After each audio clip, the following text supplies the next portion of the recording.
excited banget gak sih? Excited banget, perasaanku campur aduk, aku gugup banget, aku takut lagunya kurang bisa diterima, tapi alhamdulillah komentarnya positif semua, terus banyak yang yakinin aku terus, jadi aku harus semangat, harus lakuin. Oke, tadi di sela-sela pemutaran video kamu sempat mengusap air mata. Itu apa sih yang kamu ingat? Perjuangannya, prosesnya, artian dari lagunya yang mempunyai artian yang deep buat aku dan teman-teman. Jadi banyak banget yang bikin aku tuh terharu banget sama suasana. Seneng banget, sebuah kebanggaan buat diriku sendiri juga sudah bisa ngeluarin lagu lagi yang kedua kan. Jadi benar-benar excited itu deh aku pokoknya. Apakah itu ada dari bagian juga kamu gak nyangka nih akhirnya kamu masuk juga ke dunia entertain yang tadinya kamu orang biasa gitu? Itu juga gak sih yang kamu bayangkan tadi? Iya, terus habis itu aku juga, kalau menurutku tuh ini sebuah kesempatan buat aku mengeksplor dunia banyak hal yang di luar zona nyamanku, di luar kendakku, karena aku nggak berpikir kalau misalkan bakal jadi kayak gini gitu. Dari yang awalnya foto terus sehingga bisa kayak gini juga, terus dapet support dari teman-teman, itu aku nggak nyangka banget. Jadi benar-benar nggak kepikiran, terus aku dikasih kesempatan supaya bisa nyobain banyak hal yang biasanya cuma aku tonton doang mungkin ya di TV ya, terus sekarang bisa aku lakuin gitu. Terus ntar bisa buat aku jadiin cerita juga di masa depan.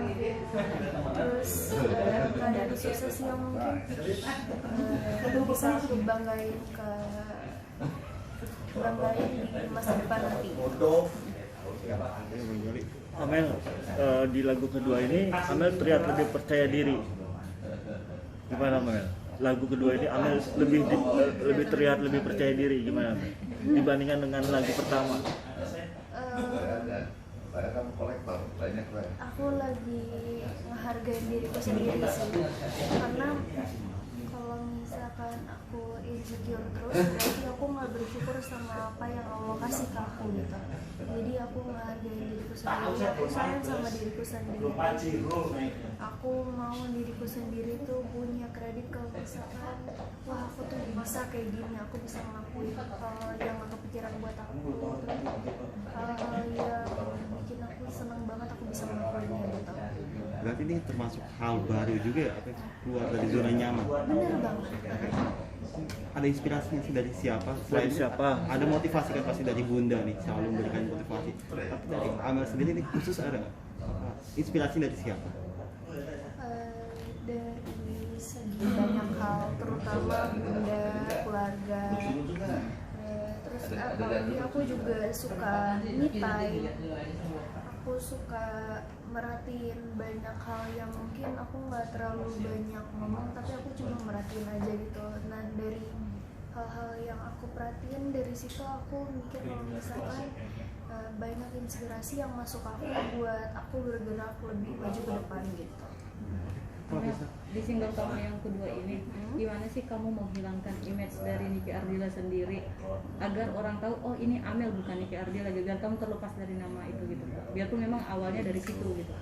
Dari awal aku menjadi diriku sendiri gitu, dan aku menghargai pendapat banyak orang yang mungkin bilang aku mirip salah satu dari mirip almarhum atau mirip siapa, itu aku menghargai semuanya gitu. Jadi dari awal sampai sekarang pun aku tetap jadi diri aku sendiri, nggak ada yang keluar gimana gitu. Jadi mungkin kalau misalkan dibilang mirip ya mungkin itu aku menghargai pendapat orang lain gitu. Tapi selama ini aku tetap jadi diriku sendiri, dengan caraku sendiri, gaya aku sendiri. Mungkin kalau misalkan ada kesamaan ya itu di luar kendaliku, ya itu udah kehendak Allah aja gitu. Di lagu kedua ini liriknya sepertinya memang Amel kepingin bebas dari karakter Niki Ardila atau gimana? Kepengen bebas supaya bisa nge-explore banyak hal gitu, karena dari dulu tuh aku nggak pernah bisa nge-explore banyak hal, contohnya nih di umum, terus aku upload ke media sosial seperti ini kan, dan dibantu banyak orang-orang baik, sukses dan positif semua. Terus jadi benar-benar mewakili perasaan aku. Mungkin ada juga yang ngerasain hal yang sama, karena bebas itu artiannya luas gitu loh, jadi nggak cuma satu doang, jadi banyak gitu. Jadi setiap orang punya artian masing-masing dari artian ingin bebas gitu. Di seluruh kebebasan itu banyak ruang lingkup ya kan, dari sudut pandang bebas Iya, benar bebas. banget. Terus secara khusus ini Amel tuh kayak belajar nggak sih, maksudnya dari senior nih, sang pendahulu almarhum Nike Ardila nih, belajar tentang logat berbicara, intonasi dalam menyanyikan lagu. Secara khusus ini belajar nggak diterapin di album yang kedua ini? Aku belajar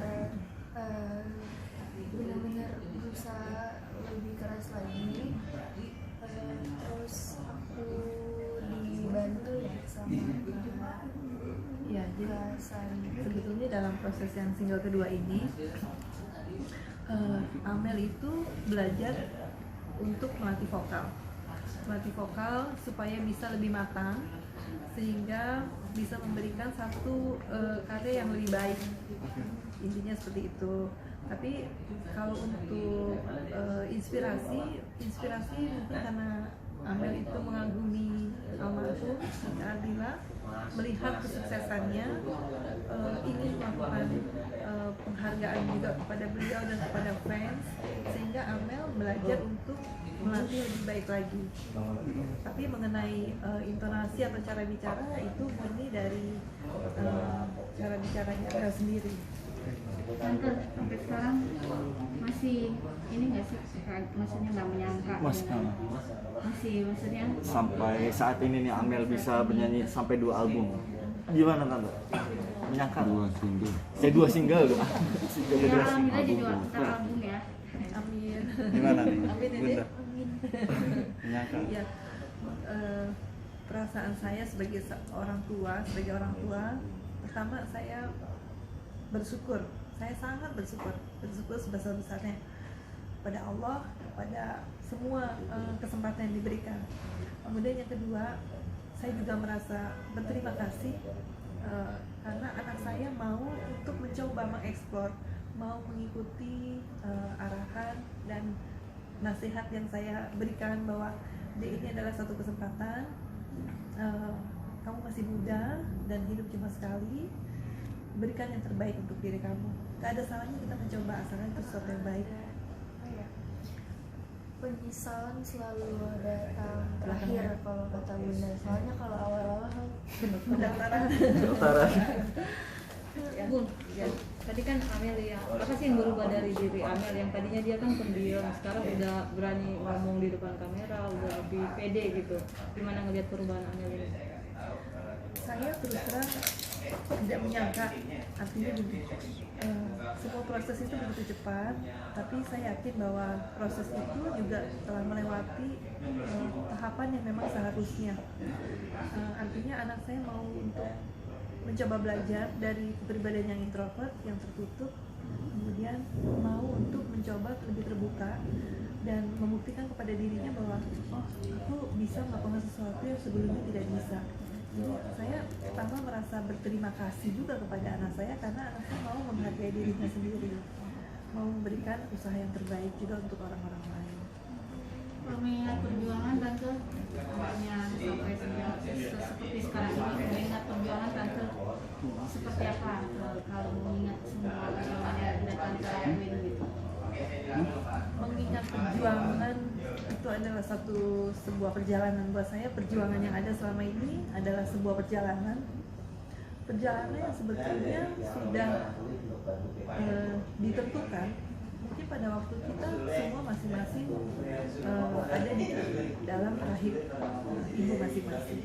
Artinya perjalanan ini dengan segala macam batu kerikilnya, dengan segala macam ujiannya, segala macam penghargaan dan sambutan positif juga, komen-komen yang kurang baik, itu adalah semua sebuah proses yang sangat berguna dan sangat kita hargai setiap langkahnya, sehingga saya mengajarkan anak saya untuk bisa menghargai satu prestasi orang lain, bahwa sebuah prestasi itu tidak akan pernah tercapai tanpa sebuah perjuangan, tanpa sebuah usaha.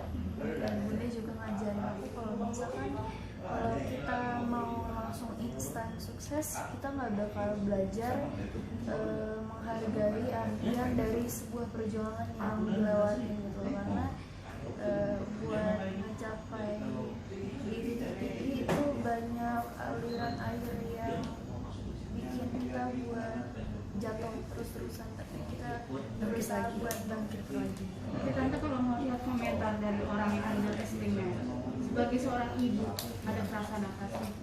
Ada rasa seperti apa?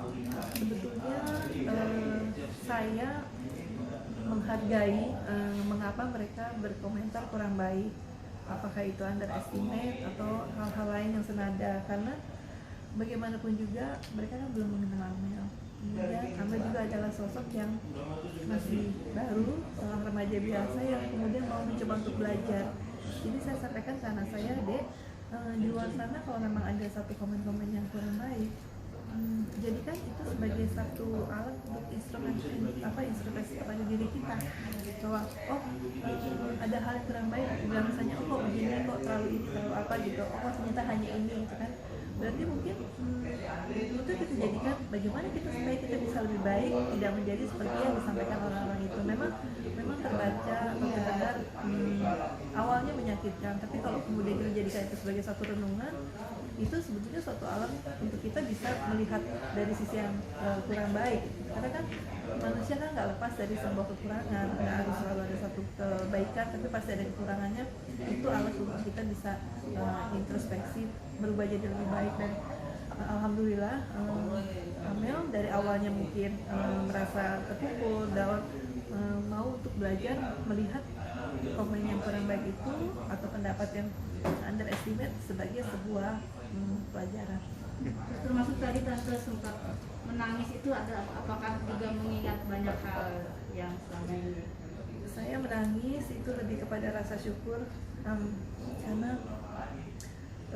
tidak menyangka kalau kemudian sampai pada titik ini saya bisa memberikan sebuah prestasi buat dirinya sendiri, terutama buat dirinya sendiri, bahwa Dek, kamu bisa loh melakukan ini. Dan saya juga terharu karena ternyata apa yang kita lewati sampai sejauh ini bisa menghasilkan sesuatu yang insya Allah kami harapkan bisa diterima. Walaupun saya juga minta maaf apabila masih banyak terdapat kekurangan dari sisi apapun. Mudah-mudahan kedepannya bisa lebih baik lagi dan belajar untuk bisa lebih baik lagi. Bun, ini melihat Amel kan sekarang sudah 2 single nih yang dikeluarkan, sebuah pencapaian nih khusus terhadap Amel dan Bunda nih, sebuah kesuksesan. Seandainya nanti nih Bunda akan melepas Amel nih, Amel kan akan beranjak dewasa. Bunda akan merasa khawatir nggak nih nanti Amel berjalan sendiri nih? Insya Allah dengan apa yang sudah kami berikan sebagai pedoman, kemudian hal-hal yang kita selalu nasihatkan dan ajarkan, insya Allah saya tidak khawatir. Saya yakin bahwa anak saya mampu untuk membuat satu pilihan yang baik, karena bagaimanapun sebetulnya anak itu bukan milik orang tua, tapi sebuah titipan yang dipercayakan kepada kita para orang tua, dan kita punya kewajiban untuk memberikan satu pelajaran pendidikan supaya pada akhirnya mereka nanti mampu untuk berdiri di atas kaki mereka sendiri dan melangkah sendiri. Pada akhirnya mereka memang harus melangkah sendiri, dan saya percaya bahwa anak saya, setiap masing-masing dari anak saya itu mampu untuk berjalan dan bertanggung jawab atas apa yang dilakukan. Tante termasuk Amel kan juga seorang perempuan gitu ya. Nah ini kita di banyak dewasa, kalau ada fans laki-laki gitu, bagaimana Tante menjaganya Batasi. gitu? Ada yang membatasi, kan banyak nih yang menyukai sosok Amel. Ada nggak yang suka atau bagaimana, itu gimana tuh Mel? Ya, kalau hal itu sebetulnya saya nggak membatasi, artinya gini, kalau kita punya satu kesukaan atau fans kepada seseorang, wajar kalau mereka mengungkapkan kekagumannya. Namun yang saya jaga adalah Dek, kita harus selalu punya prasangka baik. Insya Allah kalau kita punya prasangka baik dan kita berbuat baik, kita akan dipertemukan dengan orang-orang baik. Jadi kalau memang ada hal-hal yang misalnya kurang baik, saya hanya berdoa, ya Allah lindungi anak-anak saya semua, saya punya 3 orang, dimanapun mereka berada. Nah, mengenai fans itu, saya bilang sama adik, kamu berikan yang terbaik aja, tanggapan yang istilahnya yang normal. Kalau misalnya mengarah kepada sesuatu, ya diarahkan kembali ke hal yang normal gitu. Dan Bunda juga selalu ngasih aku kepercayaan. Bunda bikin aku bisa berpikir secara pandangan yang luas gitu. Jadi kalau misalkan kita pokoknya buat semua orang, kita harus selalu punya sisi pandangan yang berbeda gitu. Kita nggak boleh punya satu pandangan doang, karena kalau misalkan kita punya satu pandangan doang terus pandangan ini tuh nggak sesuai ekspektasi kita, terus sakit terus atau gimana ya, itu karena pilihan kita gitu kan. Dan setiap pilihan tuh punya risikonya juga, ada baik buruknya, tapi dari baik dan buruknya itu kita bisa jadi pelajaran supaya mempunyai banteng yang lebih kuat, terus melewati banyak hal dengan sudut pandang yang berbeda, terus maju terus ke depan. Tapi udah boleh pacaran kan? Boleh nggak deh? Boleh nggak? Boleh. Gimana? Ya. Rugi. Gimana? Iya, Amel. Iya, jadi saya sih minta anak saya saat ini fokus ke sekolah. Cuman kalau yang sifatnya berteman dengan orang lain dan membawa positif dan dalam batas juga yang baik, harusnya nggak apa-apa ya gitu. Artinya sepanjang tidak membawa hal yang tidak baik gitu kan. Dan saya selalu temenin, maksudnya gini, aku mau ketemu teman-teman ini. Nah biasanya mereka minta izin langsung ke saya bilang, ya udah izin ketemu, mau jalan kemana sama siapa aja. Terus saya ketemu, saya anterin. Terus aku juga apa-apa selalu pertamanya bilang ke Bunda dulu. Aku bilang aku punya temennya, aku kasih tahu ke Bunda, aku kenalin. Terus akhirnya Bunda juga senang gitu karena ngerasa dihargainya. Apalagi apa-apa aku terbuka banget sama Bunda. Jadi teman curhat, sosok ibu, butuh kasih sayang, semuanya ada di Bunda. Intinya adik harus fokus ke sekolah gitu. Berarti sejauh ini udah ada ya, Bu? Kayaknya sih semua teman ya, Oh, teman baik, teman dekat gitu. Terus yang secara khusus itu kan nanti tinggal bagaimana jalannya dari Allah ya. Iya. Ya dia mah, tapi kalau Amel sendiri sih nggak masalah ya, maksudnya mengenal arti seperti pacaran atau itu nggak masalah. Mungkin mengenal, terus mempunyai banyak teman, terus dari banyak teman itu bersosialisasi, punya sisi pandang lagi yang baru, terus bisa mengenal sifat banyak orang. Terus aku juga bisa punya banyak teman bersosialisasi gitu. Dan siapa tahu mungkin dalam tua nanti aku ataupun temanku, karena kita punya teman dari banyak inilah apa pergaulan ya. Iya, banyak pergaulan. Dari situ bisa ngebantu nanti di masa depannya, kayak buat kerja sama bareng, buat perusahaan bareng mungkin, atau apa nanti ke depannya kan. Jadi bisa hal yang positif bisa kita ambil. Oke, udah. Yang terakhir mengenai, mungkin ini kan Amel membuatkan sebuah karya besar untuk khususnya untuk Bunda sendiri. Yang sebelumnya kan ada Amel juga dekat sama Pak Umar, sama Bunda dari almarhum Nike Ardila, itu semua sudah dikabarin untuk minta restu yang biar semuanya diberi kemudahan atau seperti apa, Bunda? Ya, jadi dalam prosesnya kami juga memberi kabar, mengundang juga, tapi kebetulan karena jarak yang jauh ya, sehingga juga beliau kan sudah terlalu sepuh, sehingga mereka dalam satu keluarga itu mengirimkan doa dan support dan menyampaikan bahwa bisa hadir. Tapi insya Allah kedepannya nanti kami akan terus menjalin hubungan baik dengan almarhum, keluarga almarhum, dan juga menjalin silaturahmi dengan cara kunjungan-kunjungan. Kedepannya kita akan jaga seperti itu. Harapan Bunda dan Amel nih setelah launching lagu ini kan sudah diberikan bunga juga nih sama fans nih, mungkin ada doa yang ingin disampaikan untuk kelancaran semuanya, impian yang tercapai yang selanjutnya, termasuk main film. Doanya atau harapan Bunda nih untuk selanjutnya. Oh, iya. Saya berharap semoga kedepannya anak saya mampu memberikan lebih banyak kredit kepada dirinya, mampu untuk memilih jalan yang terbaik, mau untuk mengekspor lebih banyak hal, mengekspor dengan satu proses yang dengan belajar yang baik. Mudah-mudahan kedepannya juga nanti Amel bisa menjadi seseorang yang kuat berdiri di atas dirinya sendiri. Amin. Amin. Oke, terima kasih. Ekspektasinya terhadap single ini mungkin anak Ekspektasi. Ekspektasi harapan kamu. ekspektasi terhadap single ini yang Lagu kedua ini. Semoga bisa diterima sama masyarakat, kita saling menghargai karya masing-masing karena saling support satu sama lain itu sebuah hal yang positif, menjadikan diri kita menjadi diri positif dan sama-sama maju berjuang punya karya masing-masing dan sukses ke depan. Oke. Ya, terima